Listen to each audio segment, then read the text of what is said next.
खड़े हैं, आप क्यों हमें खड़ा करा रहे हैं? इस सवाल पर भी थोड़ी सी चर्चा होनी चाहिए। आप जानते हैं कि मैं कांग्रेस में हूं, खुल करके बोल रहा हूं, मैं कांग्रेस में हूं, वोट मांग रहा हूं ओम प्रकाश के लिए। कोई वजह तो होगी, कोई वजह तो होगी। जो वजह है उसको मैं पहले बता दूं। एक बार ओम प्रकाश के लिए मैंने घपला किया था काशी विश्वविद्यालय में, यूनिवर्सिटी में। ये चुनाव लड़ रहे थे, मैं इनके खिलाफ प्रचार कर रहा था, लेकिन मन के अंदर तो तबीयत थी कि ओम प्रकाश जीते, और वो निकल गया। मैं जहां से बोल रहा था उसके बगल में इनका जुलूस निकला। हमने कहा मौका अच्छा है, संदेश भी चला जाएगा। हमने कहा जाने दो, अपने ही लोग हैं, अपनी ही बात कर रहे हैं। और ओम प्रकाश जीते। मजूमदार हमारे नेता थे, मजूमदार ने हमसे कहा कि तुम ऐसा क्यों किए, तुम जिताना चाहते थे ओम प्रकाश को? हमने कहा हाँ। बोले क्यों? हमने कहा 2 माह का लड़का है। बोले क्या, कोई राजनीति होती या 2 माह का लड़का है? आप जो यहाँ पर बैठे बड़े खुशनसीब लोग हैं, आपके पास 2 मांग है, आपका एक गांव और दूसरी गंगा। गाजीपुर में जब गंगा आती है तो माँ है, दूसरी चीज नहीं है। कहीं पर उच्छिक्कर है, कहीं पर बर्तनी के रही होती है गंगा की, कहीं हमलावर है, लेकिन जब आपके जिले में सदर में आती है गंगा, इसका रुख बदल जाता है। इसकी शान अपने बच्चे की तरह है। एक छोटी सी जानकारी इसी के साथ और दे दूं। आप जानते हैं इस गंगा की कोख में क्या है? 7 साल 11 साल 17 साल से सरकार में बैठे हुए हो, इसकी पूरी रिपोर्ट जा चुकी है 1972 में कि गाजीपुर में सबसे बड़ा उद्योग गंगा दे सकती है। इसके बालू में रेत के कण सबसे ज्यादा हैं, शीशे के कण। गाजीपुर में जो रेत निकलती है इसमें शीशे के कण सबसे ज्यादा हैं, और दुनिया की सबसे ज्यादा खूबसूरत शक्ल बन सकती है। बेल्जियम को मात करेंगे आप। ये है गाजीपुर की माँ। और वहां पर आप बैठे, हमने कहा कि ये ओम प्रकाश 2 माह के बच्चे हैं। मजूमदार ने कहा कि ये है, बात तो सही है कि 2 माह। हमने कहा नहीं, हिस्ट्री में एक और है 2 माह वाला, उसका नाम है कृष्ण। है कि नहीं 2 माह? एक पैदा करती है, एक पालती है, लेकिन जो पालती है उसकी चर्चा ज्यादा हुई, यशोदा की। जिसने पैदा किया उसकी चर्चा कम हुई। आप 60 साल के हम उस स्थिति को हम फिर दोहराने के लिए आज आपके सामने बड़े अदब के साथ वोट मांगने आए। थोड़ा सा फर्क समझ लीजिए कि मैं मांग रहा हूं, खरीद नहीं रहा हूं। वो जो इनके मुकाबले में लड़ रहे हैं, मैं उनकी चर्चा नहीं करना चाहता। वो वोट खरीदने के धंधे में लगे हुए हैं। जो खरीदता है और जो मांगता है, दोनों के बीच में एक फर्क होता है। मांगने वाले और लेने वाले और देने वाले के बीच में एक रिश्ता हमेशा बना रहता है। और जो खरीदता है वो एक बार निकलता है तो निकल गया।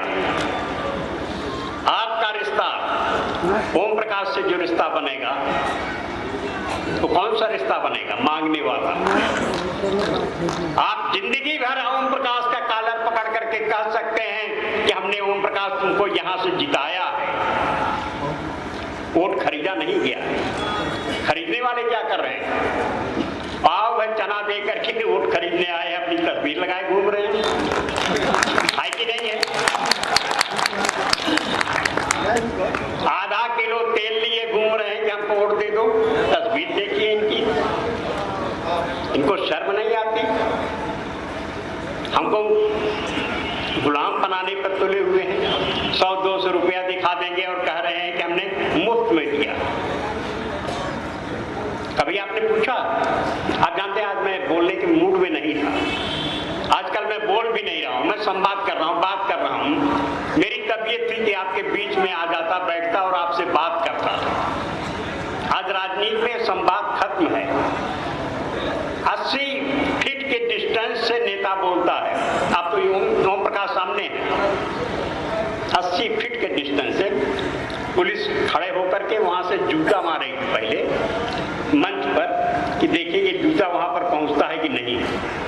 उसको डी सर्किल बोलते हैं। ये नेता लोग इतने डरे हुए हैं, किससे? अपने ही नागरिक से डरे हुए हो। किस तरह से बोल रहे हैं अखिलेश, किस तरह से बोल रही है प्रियंका गांधी, किस तरह से निकल रहे हैं ओम प्रकाश, ये भी तो देख लो। और तुम्हारे साथ क्या हो रहा है? तो अखबार के लोगों ने कल हमसे पूछा कि भाई आप बताओ कि क्या हालत रहेगी चुनाव की। हमने कहा कि भाई चुनाव की पूछ रहे हो या मौसम की पूछ रहे हो? मौसम की खबर सुन लो, इसी से चुनाव का भी पता अंदाज हो जाएगा। कौन सी हवाएं चलती है इस मौसम में? बसंत में पछुए चलती है ना। और ज्यों ज्यों ये धीरे धीरे पूर्वी उत्तर प्रदेश आएगी, गर्म होगी। अब पछुआ हवा में क्या है? खदेड़ा चल रहा है। खदेड़ा जानते हैं? अरे भाई ये तो जान लीजिए खदेड़ा क्या है। किसान मजदूर इनके नेताओं को खदेड़ खदेड़ करके मार रहे हैं, उसको खदेड़ा कहते हैं। पश्चिम में कौन सी चीज चल रही है? खदेड़ा। और धीरे धीरे अवध तक आ गई, अब पूर्वी उत्तर प्रदेश में बचा हुआ है। कुछ नसीब है आप बगल में बनारस है। मैंने इसलिए जिक्र किया कि हमारे एक मित्र हैं राज बब्बर, उनका फोन आया कि भाई 3 जगह मैं चाहता हूं कि तुम चले जाओ। अगर मुझे मौका मिला तो मैं भी आऊंगा, लेकिन 3 जगह जरूर जाना। उन 3 जगहों में एक जगह ओम प्रकाश जी का भी है, सबसे पहले ऊपर नाम दिया।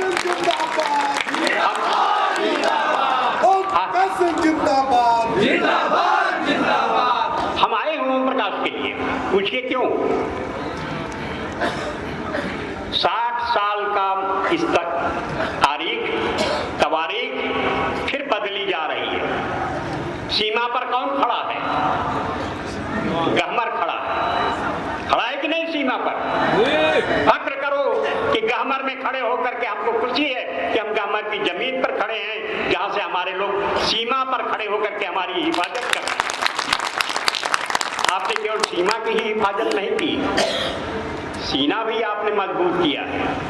आप भूल गए होंगे, सुन लीजिए। आज के 60 साल पहले देश की संसद में गहमर ने एक आदमी को भेजा, उसका क्या नाम है जी? नाम याद है?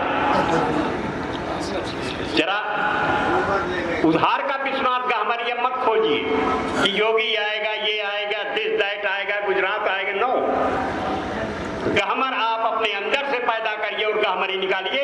ओम प्रकाश में गहमरी है। देश की संसद में पहली बार हिंदी में अगर किसी ने बोला आपकी गरीबी पर, गैर बराबरी पर, गुर्बत पर, तो विश्वनाथ गहमरी थे और हिंदुस्तान का प्राइम मिनिस्टर हो गया। वो गहमरी है। वो देश के किसान के सीमा को देखा है। एक सीमा पर नौजवान लड़ रहा है। सरकारी आंकड़ा है कि आज की बात बता रहा हूं कि 10,000 लोग सीमा पर खड़े हैं। 10,000 लोग गहमर से गए हुए, 14,000 सेवानिवृत्त होकर के गहमर में रह रहे हैं। ये हमारे सैनिक हैं। और आप क्या बोल रहे हो भैया? कौन है ये कीचड़ वाला? गुजरात का रहने को, गुजरात का मॉडल। आपने कहा सवाल पूछना आपने बंद कर दिया, इस वजह से आप तकलीफ में। और मुझे तकलीफ है आपके इस दब्बूपन से। आपने सवाल नहीं पूछा कि पूछो एक गुजराती बताओ, गुजरात मॉडल बोलते हो कि कितने लोग तुम्हारे गुजरात से सेना में हैं। अगर एक भी आदमी बता दे कि गुजरात से वो सेना में है तो मैं राजनीति करना बंद कर दूंगा। सेना में देश की सीमा पर हमारे लोग हिफाजत करने जाए, लोगों को अन्न हमारे किसान के लोग दें और राज करोगे तुम। सूरज भाई यहाँ पर बैठे हुए हैं, बनारस से आए हैं। एक मजेदार बात बताऊं, बोले कि जो बोलता है उसका उल्टा ही समझा करिए, मतलब मोदी जो बोलता है उल्टा समझिए। जो पोलियो का मरीज है उसको क्या बोलते हैं मोदी साहब? दिव्यांग। दिव्यांग बोलने लगे, शब्दकोश बदल दिया मोदी ने, दिव्यांग। आदर्श बहू इनका एक शब्द है, आदर्श बहू। हमने पूछा कि कौन आदर्श बहू है भाई, तो पता चला कि वो जो अमेठी में लड़ाई थे पिछली बार वो आदर्श बहू। मैं किसी औरत के बारे में ये नहीं कहूंगा कि उसने 2 पति कर लिया इसलिए आदर्श हो गई, मैं ये नहीं कहूंगा, ईमानदारी के साथ कह रहा हूं। चरित्र पर लांछन लगाना किसी समाजवादी के नहीं है। वायदा खिलाफी और बलात्कार छोड़ के औरत और मर्द के सारे रिश्ते जाएंगे।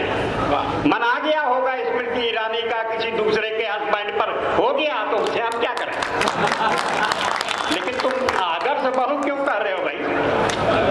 माफ कीजिएगा, मैं लोकल पे बात नहीं कर रहा हूँ, मैंने शुरू में कह दिया कभी हम बात करेंगे मोदी अमित शाह, हमारे यहाँ लोकल लोगों के बारे में क्या बात करूँ जिनको राजनीति की ABCD नहीं मालूम, मोदी के नाम पर जिंदा रख रहे हैं। किराए के बात पर नाम लेकर के राजनीति करने वालों, याद रखो अगर इस मुल्क को बनाना है तो पुरुषार्थ की राजनीति करो, ओम प्रकाश की तरह लड़ना सीखो, बेहतर जिंदगी बनेगी। लेकिन वो गुलाम बनाने के लिए लगे हुए हैं। आपने कभी पूछा कि हमको रोजगार चाहिए, परमानेंट नौकरी चाहिए, तो कहेंगे कि ये ले लो, 4 दाना दे देंगे आपके सामने, फेंक देंगे कि ये चना खाओ, ये तेल पियो। यही दे रहे हैं ना। किसान को 2 साल 3 साल में 1000, 2000, 100 रुपए दे देंगे और लिखेंगे कि मुफ्त में। मुफ्त में कौन? दामोदर दास मोदी साहब आपके पिता दे करके गए हैं क्या कि आप जो मुफ्त में बांट रहे हो? ये देश की जनता की कमाई है जिसको तुम बांट रहे हो, और उस कमाई का हिसाब अगर हम नहीं पूछेंगे तो कौन पूछेगा? जब तक आप ये सवाल नहीं उठाएंगे मुल्क का मुस्तकबिल नहीं बनने वाला। आप गर्व करते हैं ना, हमीद कहाँ का है? हमीद कहाँ का है? तवारीख भरी पड़ी हुई है, इतने गोल्डन हरफों में लिखा गया है हमीद का नाम।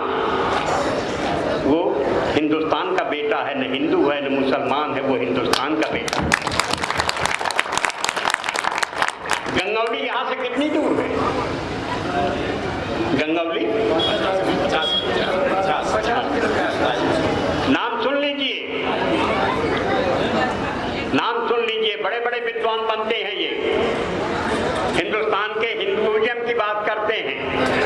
इनके पास एक भी लेखक नहीं मिला जो महाभारत लिख सके। उसको लिखने वाले का नाम राही मासूम रजा है, और वो राही मासूम रजा जौनपुर का नहीं, वो राही मासूम रजा आपके गाजीपुर का है, गंगौली का है। उससे एक साहब ने पूछ दिया कि आपको डर नहीं लगता कि आपको हम कोई हिंदू आपको देशद्रोही बोल दे कि आप पाकिस्तानी हैं? मैं मुसलमान दोस्तों से कहता हूं, ओम प्रकाश की तरफ से कह रहा हूं, आप अपने अंदर ये हक रखो, बताओ। बैठ जा भैया। जानते हैं क्या जवाब दिया था राही मासूम रजा ने? 47 में जब देश का बंटवारा हो रहा था, हमारे सामने 2 रास्ते थे कि मैं यहाँ रहता हिंदुस्तान में या पाकिस्तान जाता। ये सही है कि नहीं?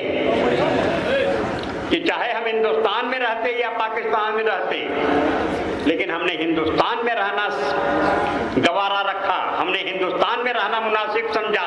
हमसे ज्यादा कौन इस मुल्क का मुस्तकबिल का देखने वाला है?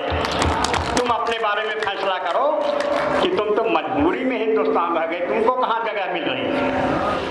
अगर ये दम होगा तभी राजनीति खड़ी कर सकते हो, झुक करके नहीं किया जा सकता। और ये राजनीति करने का जिम्मा भाई ओम प्रकाश के ऊपर है। ओम प्रकाश आपके मुस्तकबिल का फैसला, आपको वो आधा किलो चना और पाव भर तेल नहीं दे सकते, लेकिन आपके सीने में एक जज्बा दे सकते हैं कि आप अपने हक के लिए, अपने हुकूक के लिए लड़ना सीखें। आपने सवाल उठना बंद कर दिया। आपसे पूछते हैं ना कि आप उनको क्यों वोट दे रहे हो? आपसे मांगे तो पूछिए कि भैया आपको वोट क्यों दें। केवल एक वजह बता दे अगर भाजपा वाला कि हमको इस बिना पर वोट दीजिए, तो यकीनन मैं आपसे कहता हूं कि आप उसको वोट दीजिए, लेकिन उसके पास एक भी वजह नहीं है ये कहने के लिए कि हमने देश के लिए ये किया, कहीं भी। और ऐसे समय में हम आपसे निवेदन कर रहे हैं कि तबीयत थोड़ी ठीक होगी तो हम आएंगे अभी यहाँ पर, देखना चाहते हैं। गाजीपुर बहुत फर्टाइल जगह है, बहुत स्वाभिमानी जगह है। इस गाजीपुर के मुस्तकबिल का फैसला नौजवान अपने हाथ में ले, अपने हाथ से करें। और ये सारी चीजें अगर किसी एक के पास है तो वो ओम प्रकाश हैं, और ओम प्रकाश के जीतने की मांग जब मैं आपसे मांगता हूं तो आपसे वादा करता हूं कि हम आपको देंगे भी। हम मांग रहे हैं, आपसे खरीद नहीं रहे हैं। इस मांगने के रिश्ते को आप कायम रखें। एक छोटा सा उदाहरण बता दूं, हिंदुस्तान के एक प्राइम मिनिस्टर हुए हैं पंडित जवाहरलाल नेहरू। हिंदुस्तान बंटवारे के बाद जब शरणार्थी लोग आए तो एक औरत ने उनका कॉलर पकड़ लिया पंडित नेहरू का। बोले कि तुम्हारी आजादी में हमको क्या मिला है? जानते हैं क्या जवाब दिया था? नेहरू ने कहा था कि इस आजादी का सबसे बड़ा फैसला यह हुआ कि तुम आज एक प्राइम मिनिस्टर का कॉलर पकड़ रही हो। आपने वो हक भी खत्म कर दिया। नेता आपसे मिलता है क्या? कितने डिस्टेंस से मिलता है मोदी? दूसरा है अमित शाह।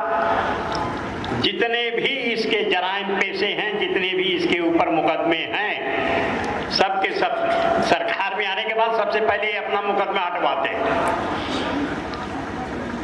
दिल्ली में जाएंगे तो दिल्ली वाला हटवाएगा, उत्तर प्रदेश में आएंगे तो उत्तर प्रदेश वाला हटवाएगा। इसी में एक मुख्यमंत्री का असिस्टेंट जूनियर मुख्यमंत्री फंस गया, इसलिए गया था भाजपा में कि वहां मुकदमे हटा लिए जाते हैं।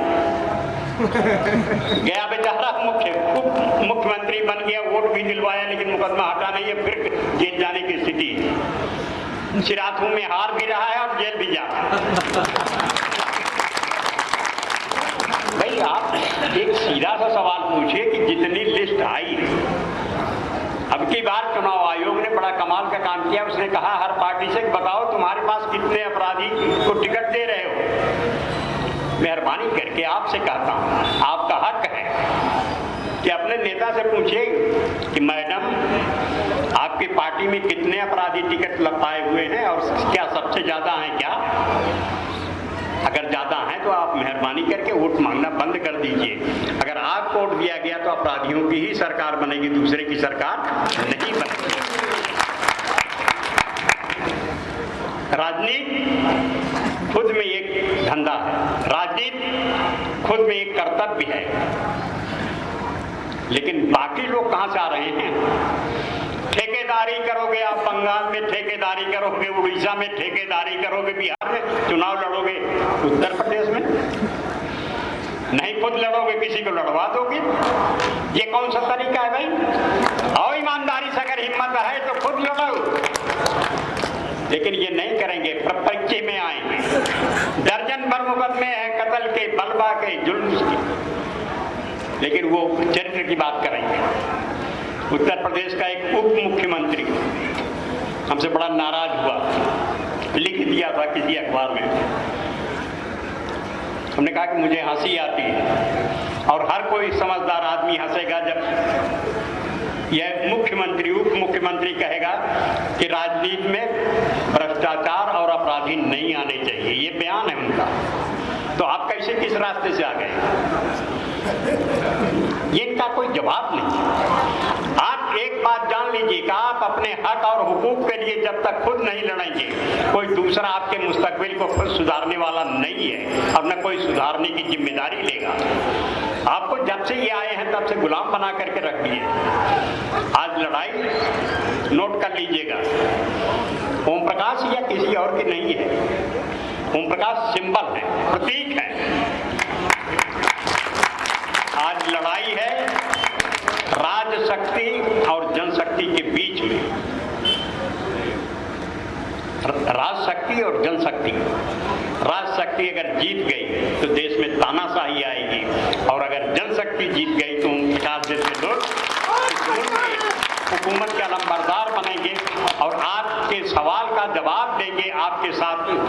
करके। तो आज मैं इतना ही करूं या कुछ सवाल अगर आप चाहें तो सवाल पूछ सकते हैं प्लीज। कहीं ऐसा ना हो कि आप ये न कह दें कि हाँ मोदी की तरह बोल के अकेले चला गया। आप ये मत समझिएगा कि मैं ये बोल दूंगा कि तक्षशिला बिहार में आ गया। तक्षशिला पाकिस्तान में है भैया। अगर इतनी जानकारी नहीं है तो हिंदुस्तान का प्राइम मिनिस्टर कैसे बन गए? दुनिया का पहला प्राइम मिनिस्टर है जिसके लोग प्रेस कॉन्फ्रेंस करके उसकी डिग्री दिखा रहे हैं, कह रहे हैं कि ये बीए पास है। तो दूसरा कह रहा है कि नहीं साहब इंटर भी पास है। ऐसे ऐसे नेता निकालोगे क्या क्या बोल देते हैं। इससे क्या भरोसा रखेंगे? हर बार संसद के बाहर संसद के अंदर झूठ, खुला झूठ। 15 लाख रुपए मिलेगा। आपने कहा क्या बात है, बगैर काम किए हुए जांगर तोड़े हुए 15 लाख मिलेगा। चले गए आप कीचड़ में खड़े हो गए हो, कमल खिला दिए। आप लोगों ने कीचड़ बनाया है जिसमें से कमल निकला, फूला भी, ऐसी नहीं कमल फूला भी, लेकिन गया किसके पास? अडानी और अंबानी के पास। आप अपने खाली हाथ से बैठ करके कीचड़ में ही बैठे रह गए। फूल ले गया, कोई और ले गया, अब वो न जाने पाए। इसका ख्याल रखिएगा। आज देश दो वो हैं और दो उनके। नरेंद्र मोदी, अमित शाह, दो ये और दो इनके, अंबानी और अडानी। आप उनसे कहिए कि दो और दो ये परिवारवाद अब नहीं चलेगा, कुछ और बढ़ाओ। तो जब आप ये बात करेंगे तो कहेंगे कि तुम मेहुल भाग गया, 16,000 करोड़ लेकर के विदेश चला गया। कैसी सरकार चला रहे हो कि अपने देश के लोगों को नहीं संभाल पा रहे हो? तो कहेंगे कि ये दिव्यांग है। ये दिव्यांग की सरकार है। आप इनको देखें तो कुछ मत करें, आप इनको हंसें। जब ये झंडा लेकर के निकले और रामलला हम आएंगे तो क्या आओगे भाई? यहाँ लगी हुई है भूख और तुम बता रहे हो कि रामलला आएंगे। हम भी हैं उसी के, हम भी राम को मोहब्बत करते हैं, लेकिन सीता को क्यों निकाल दिया उसमें से? कल तक गांव-गांव में सीता बोली जाए, जय सीताराम यही बोलते थे ना, सिया राम बोलते थे। और आज तुम क्या बोल रहे हो? श्री राम। श्री को थोड़ा सा गाढ़ा करके बोलते हैं तक जरा उत्तेजित हो जाए, चुभने लगे। अब डर लगता है कि जब इनके जय श्री राम बोलते हुए लोग सड़क पर निकलते हैं, राम से खौफ तुम खड़ा करके। राम देवता थे, आराध्य थे, उनको चुनाव सामग्री बना दिया। ये और कौन कर सकता है? लेकिन इसलिए कि आप लोग चुप रह गए। पाव है आटे पर, किलो भर चावल पर। अब ये मत करें, अब खुल करके कहिए कि हम ठीक है, हम भूखे रह लेंगे, लेकिन अपने मुस्तकबिल का फैसला हम खुद करेंगे। और इन्हीं शब्दों के साथ हम आपसे इजाजत दीजिए। ओम प्रकाश को जिताइए।